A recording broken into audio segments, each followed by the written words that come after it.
பிள்ளைகளுக்குன்னு பிள்ளைகளுக்கு கொடுக்கறதுக்குன்னே ஒரு தனி உணவு இந்த உலகத்தில் இருக்கு இல்லையா?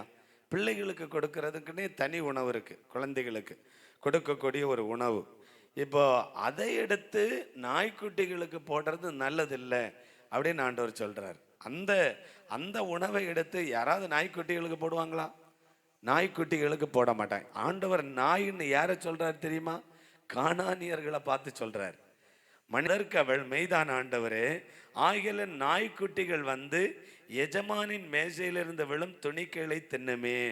எஜமான் பணக்காரன், வசதி உடவன், அவன் சாப்பிடும்போது கொஞ்சம் எச்சு விழுது பாருங்க, கொஞ்சம் வேஸ்ட், அந்த வேஸ்ட் விழுதே, அந்த வேஸ்ட்டை தின்னாவது இந்த நாய்க்குட்டிகள் பிழைக்குமே.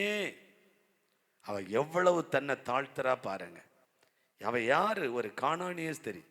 அவ தன்னை எவ்வளவு தாழ்த்துகிறாள். அவள் தன்னையே தாழ்த்துகிறாள். அவள் தன்னை அந்த அளவுக்கு தாழ்த்துகிறாள். அந்த எஜமானுடைய மேஜையில அவன் சாப்பிடும்போது சில வேஸ்ட்டுகள் விழும் பாருங்க, அதை தின்னாவது அந்த நாய்க்குட்டிகள் பிழைக்குமே அப்படின்னா, ஆண்டவரே நீ அவ தன்னை தாழ்த்தி அப்படி ஜெபம் பண்றா. நீங்க அவர் வாயிலிருந்து ஏதாவது ஒரு வார்த்தையாவது விழட்டு ஆண்டவரே அப்படின்னு அர்த்தம் அவளுக்கு வாயிலிருந்து. அதற்கு பாருங்க அடுத்த வசனம், இயேசு அவளுக்கு பிரதித்தரமாக, ஸ்திரியே, உன் விசுவாசம் பெரிது, நீ விரும்புகிறபடி உனக்காக கிடவுது. முதல்ல தன்னை தாழ்த்தும் பொழுது நம்ம விரும்புகிற காரியத்தை ஆண்டவர் நிறைவேற்றுவார்.